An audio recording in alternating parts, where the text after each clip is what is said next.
ଆଜିର ପ୍ରସଙ୍ଗ ସମସ୍ତଙ୍କ ପାଇଁ ଟିକାକରଣ ଏକ ଗୁରୁତ୍ୱପୂର୍ଣ୍ଣ ପଦକ୍ଷେପ। ଆଲେଖ୍ୟ ଆଞ୍ଚଳିକ ସମ୍ବାଦ ବିଭାଗ ଉପସ୍ଥାପନାରେ ମୁଁ ସତ୍ୟରଞ୍ଜନ ମହାପାତ୍ର। ଟିକାକରଣର ଗୁରୁତ୍ୱ ଏବଂ ଏ ସମ୍ପର୍କରେ ଜନସଚେତନତା ସୃଷ୍ଟି ଲକ୍ଷ୍ୟ ନେଇ ଆଜି ଜାତୀୟ ଟିକାକରଣ ଦିବସ ପାଳନ କରାଯାଉଛି। ବହୁ ଦୁରାରୋଗ ବ୍ୟାଧି ପ୍ରତିହତ କରିବାରେ ଟିକାର ଗୁରୁତ୍ୱପୂର୍ଣ୍ଣ ଭୂମିକା ରହିଛି।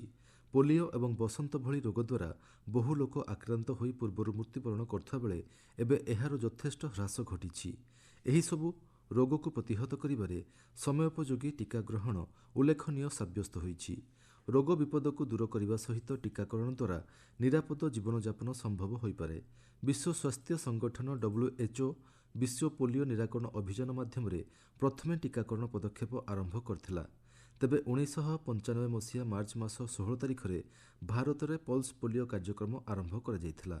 ସେବେଠାରୁ ପ୍ରତିବର୍ଷ ମାର୍ଚ୍ଚ 16 ତାରିଖକୁ ଜାତୀୟ ଟିକାକରଣ ଦିବସ ଭାବେ ପାଳନ କରାଯାଉଛି। ଚଳିତ ବର୍ଷର ବିଷୟବସ୍ତୁ ରହିଛି ସମସ୍ତଙ୍କ ପାଇଁ ଟିକାକରଣ ମାନବିକ ଭାବେ ସମ୍ଭବ। ସାର୍ବଜନୀନ ଟିକାକରଣ ପଦକ୍ଷେପ ଦ୍ୱାରା ସାମଗ୍ରିକ ସ୍ୱାସ୍ଥ୍ୟ ବ୍ୟବସ୍ଥା ସୁଦୃଢ଼ ହୋଇପାରୁଛି। ସ୍ୱାସ୍ଥ୍ୟ ସେବା କ୍ଷେତ୍ରକୁ ପ୍ରାଥମିକତା ପ୍ରଦାନ ସ୍ୱରୂପ ସରକାର ଟିକାକରଣ ଭିତ୍ତିଭୂମିକୁ ଅଧିକ ସୁଦୃଢ଼ କରିପାରିଛନ୍ତି। ଚଳିତ ବର୍ଷ ସୁଦ୍ଧା ମିଳିମିଳା ଏବଂ ରୁବେଲା ଭଳି ରୋଗକୁ ଦୂର କରିବା ଲକ୍ଷ୍ୟରେ 100% ଟିକାକରଣର ଲକ୍ଷ୍ୟ ରଖାଯାଇଛି। ଆଧୁନିକ ପ୍ରଯୁକ୍ତିବିଦ୍ୟା ମାଧ୍ୟମରେ ଦେଶରେ ଟିକାକରଣକୁ ତ୍ୱରାନ୍ୱିତ କରାଯାଇପାରୁଛି। କୋଭିଡ୍-19 ମହାମାରୀ ସମୟରେ ସରକାର ଦେଶବ୍ୟାପୀ ୟୁ-ୱିନ୍ ପୋର୍ଟାଲକୁ କାର୍ଯ୍ୟକାରୀ କରିଥିଲେ। ଦେଶବ୍ୟାପୀ ପର୍ଯ୍ୟାୟଭିତ୍ତିକ କୋଭିଡ୍ ଟିକାକରଣକୁ ସୁବ୍ୟବସ୍ଥିତ ଭାବେ ପରିଚାଳନା କରିବା ଲକ୍ଷ୍ୟ ନେଇ ସରକାର ଏହି ପଦକ୍ଷେପ ଆରମ୍ଭ କରିଥିଲେ। ସ୍ୱାସ୍ଥ୍ୟ ମନ୍ତ୍ରଣାଳୟ ପକ୍ଷରୁ ସମସ୍ତ ରାଜ୍ୟ ଓ କେନ୍ଦ୍ରଶାସିତ ଅଞ୍ଚଳଗୁଡ଼ିକ ପାଇଁ ସ୍ୱାସ୍ଥ୍ୟସେବା ତଥ୍ୟ ଆଧାରିତ ଡିଜିଟାଲାଇଜେସନକୁ ବାଧ୍ୟତାମୂଳକ କରାଯାଇଛି। ଏଥିପାଇଁ ଏପ୍ରିଲ 1 ପର୍ଯ୍ୟନ୍ତ ସମୟସୀମା ଧାର୍ଯ୍ୟ ହୋଇଛି। ସେହିପରି ଜାତୀୟ ସ୍ତରଠାରୁ ଆରମ୍ଭ କରି ଉପଜିଲ୍ଲା ସ୍ତର ପର୍ଯ୍ୟନ୍ତ ଟିକାକରଣର ଷ୍ଟକ୍ ପରିଚାଳନା ତଥା ତାପମାତ୍ରା ଟ୍ରାକିଂକୁ ଡିଜିଟାଲାଇଜ୍ କରିବା ଲକ୍ଷ୍ୟ ନେଇ ଇ-ଭିନ୍ ବ୍ୟବସ୍ଥାକୁ କାର୍ଯ୍ୟକ୍ଷମ କରାଯାଇଛି। ଦେଶବ୍ୟାପୀ ଲକ୍ଷ୍ୟଭିତ୍ତିକ ଟିକାକରଣ ଅଭିଯାନ ମିଶନ ଇନ୍ଦ୍ରଧନୁଷ କାର୍ଯ୍ୟକ୍ଷମ ହେବା ଦ୍ୱାରା ଗର୍ଭବତୀ ମହିଳା ଏବଂ ନବଜାତକଙ୍କ କ୍ଷେତ୍ରରେ ଏହା ବେଶ୍ ଗୁରୁତ୍ୱପୂର୍ଣ୍ଣ ସାବ୍ୟସ୍ତ ହୋଇଛି। ଜନ୍ମଠାରୁ 5 ବର୍ଷ ପର୍ଯ୍ୟନ୍ତ ପିଲାଙ୍କ କ୍ଷେତ୍ରରେ ଏହି ଅଭିଯାନ ଅଧୀନରେ ପିଲାଙ୍କ କ୍ଷେତ୍ର ଟିକାକରଣକୁ ଅଧିକ ବ୍ୟାପକ କରାଯାଇଛି। 2024 ମସିହା ପରଠାରୁ ସରକାର ସାର୍ବଜନୀନ ଟିକାକରଣ କାର୍ଯ୍ୟକ୍ରମ UIPକୁ ଅଧିକ ବ୍ୟାପକ କରିଛନ୍ତି। ଏଥିମଧ୍ୟରେ PCV, ରୋଟା ଭାଇରସ୍ ଏବଂ ମିଳିମିଳା, ରୁବେଲା ଟିକାକରଣ ଅନ୍ତର୍ଭୁକ୍ତ। ଟିକାକରଣ ବ୍ୟବସ୍ଥାକୁ ସମାଜର ତୃଣମୂଳ ସ୍ତରରେ ପହଞ୍ଚାଇବା ପାଇଁ ସରକାର ବହୁବିଧ ପଦକ୍ଷେପ ଗ୍ରହଣ କରିଛନ୍ତି। ଶୀତଳ ଭଣ୍ଡାର ବ୍ୟବସ୍ଥାକୁ ଅଧିକ ଗତିଶୀଳ କରାଯିବା ସହିତ ଶୃଙ୍ଖଳିତ ପରିଚାଳନା ପାଇଁ ପ୍ରଯୁକ୍ତିବିଦ୍ୟା ଆଧାରିତ ବ୍ୟବସ୍ଥା ପ୍ରଚଳନ କରାଯାଇଛି। ସ୍ୱଦେଶୀ ଟିକା ଉତ୍ପାଦନକୁ ପ୍ରୋତ୍ସାହନ ପ୍ରଦାନ କରାଯିବା ସହିତ ଟିକାକରଣ କ୍ଷେତ୍ରରେ ଘରୋଇ ସହଭାଗିତାକୁ ଅଧିକ ସୁଦୃଢ଼ କରାଯାଇଛି। ସାମ୍ପ୍ରତିକ ସମାଜ ତଥା ଜୀବନଶୈଳୀରେ କର୍କଟ ରୋଗର ପ୍ରାଦୁର୍ଭାବ ବୃଦ୍ଧି ପାଉଛି।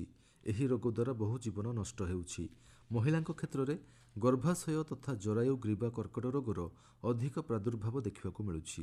ଏହାକୁ ଦୃଷ୍ଟିରେ ରଖି ସରକାର ଗତ ମାସ 28 ତାରିଖରେ ଦେଶବ୍ୟାପୀ ହ୍ୟୁମାନ୍ ପାପିଲୋମା ଭାଇରସ୍ HPV ଟିକାକରଣ ଅଭିଯାନ ଆରମ୍ଭ କରିଛନ୍ତି। ମହିଳାଙ୍କ ଦୀର୍ଘକାଳୀନ ସ୍ୱାସ୍ଥ୍ୟ ସୁରକ୍ଷାକୁ ଏହି ଅଭିଯାନ ସୁନିଶ୍ଚିତ କରିବ ବୋଲି ଆଶା କରାଯାଉଛି। ବିଶ୍ୱ ସ୍ତରରେ ଏହି ଟିକାର ବ୍ୟବହାର ନେଇ ବ୍ୟାପକ ଅଧ୍ୟୟନ ପରେ ଏହାକୁ କାର୍ଯ୍ୟକାରୀ କରାଯାଇଛି। 2006 ମସିହାର ପରଠାରୁ ବିଶ୍ୱବ୍ୟାପୀ 50 କୋଟିରୁ ଅଧିକ ଡୋଜ୍ ଦିଆଯାଇସାରିଛି। ଗର୍ଭାଶୟ କର୍କଟ ରୋଗକୁ ପ୍ରତିହତ କରିବାରେ ଏହି ଟିକା 93ରୁ 100% ପର୍ଯ୍ୟନ୍ତ ପ୍ରଭାବଶାଳୀ ପ୍ରମାଣିତ ହୋଇଛି। ବିଶ୍ୱସ୍ତରୀୟ ପରୀକ୍ଷଣ ଏବଂ ଜାତୀୟ ବୈଷୟିକ ପରାମର୍ଶଦାତା ଗୋଷ୍ଠୀର ବିଶେଷଜ୍ଞଙ୍କ ମାର୍ଗଦର୍ଶନ ଅନୁଯାୟୀ ଏହି ଟିକାକରଣ ଅଭିଯାନକୁ ଭାରତରେ ଆରମ୍ଭ କରାଯାଇଛି। ବିଶ୍ୱର 160ରୁ ଅଧିକ ଦେଶରେ ଏହି ଟିକାକରଣ କାର୍ଯ୍ୟକାରୀ ହୋଇସାରିଛି।